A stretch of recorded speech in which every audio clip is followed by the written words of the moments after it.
नाज़रीन, अॼु असां टंडो मोहम्मद ख़ान जे लॻ ॻोठ टंडो साईंदाद में मौजूदु आहियूं, जिथे अॻूणे MP मरहूम पीर मोहम्मद सई जान सरंदी जी 17वीं वरसी मल्हाई वई।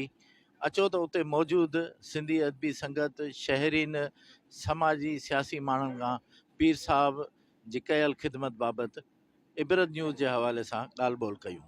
हीअ जेको प्रोग्राम यादगार कमेटी हज़रत आगा पीर मोहम्मद सईद जान सरंदी रहमतुल्लाह जे यादि में अॼु उन्हनि जी वफ़ात जे ॾींहुं ते हिकिड़ो मुख़्तसिर प्रोग्राम रखियो आहे ऐं इंशा अल्लाह ताला असांजो जेको प्रोग्राम आहे त इनखे वालिद साहब जी जेका सियासी, समाजी, इल्मी, अदबी ख़िदमतूं रहियूं आहिनि उनखे असांजी हीअ यादगार कमेटी जेका असां जोड़ी आहे ऐं इनखे अञा बि अॻिते मुनज़म कंदासीं।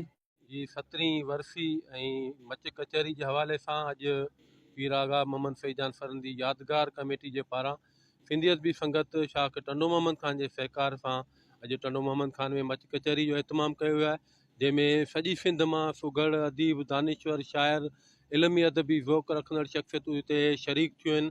ऐं असां सम्झूं था त जीअं सर्दी जी मौसम ईंदी आहे असांखे पंहिंजे रवायती रंगनि खे निखारण जो मौक़ो मिलंदो आहे ऐं मच कचहरी असांजी सकाफ़त जो हिसो आहे। पीर सईद जान सरंदी टंडो मोहम्मद ख़ान जी हिकिड़ी मारूफ़ शख़्सियत रहिया आहिनि ऐं संदुन हिकिड़ो सियासी समाजी हिकिड़ो किरदारु रहियो आहे ऐं उन हवाले सां हुन जा असांजे शहर में तरक़ियाती कमनि में, पॉलिटिक्स में ऐं सकाफ़ती सिलसिले में ऐं ग़रीब गुरबे जो ख़्यालु कंदड़ हिकिड़ो माण्हू, उनजो पंहिंजो हिकिड़ो किरदारु हो। टंडे मोहम्मद ख़ान जो सरहंदी ख़ानदान इल्म अदब जे हवाले सां तमामु घणो जेको सो हुनजो पंहिंजो हिकिड़ो किरदारु रहियो आहे, मुनफ़रद हिकिड़ो किरदारु रहियो आहे। पीर आगा मोहम्मद सईद जान पहिरियों माण्हू हो पीर ख़ानदान में जेको इन में आयो, MP चूंडियो। सईद जान सरंदी साहब जन असांजे टंडे मोहम्मद ख़ान जा तमामु हिकिड़ा घण घुरिया शख़्सियत हुआ। साईं जन जो इल्मी अदबी पोयो हुयो, सियासी साईं जो मक़ाम पंहिंजो हुयो। के माण्हू तारीख़ थियनि था हिन घायल धरती से, अहिड़ी चीख थियनि था जो हर कंहिंखे जॻहि थी दुनिया खे बदिलाए थी।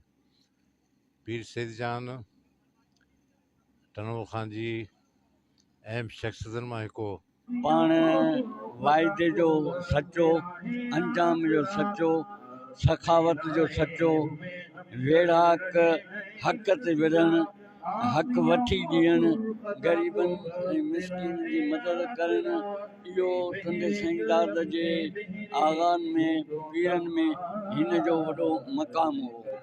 साईं हिकिड़ो तमामु बुर्दबार बहितरीनु इंसानु हो।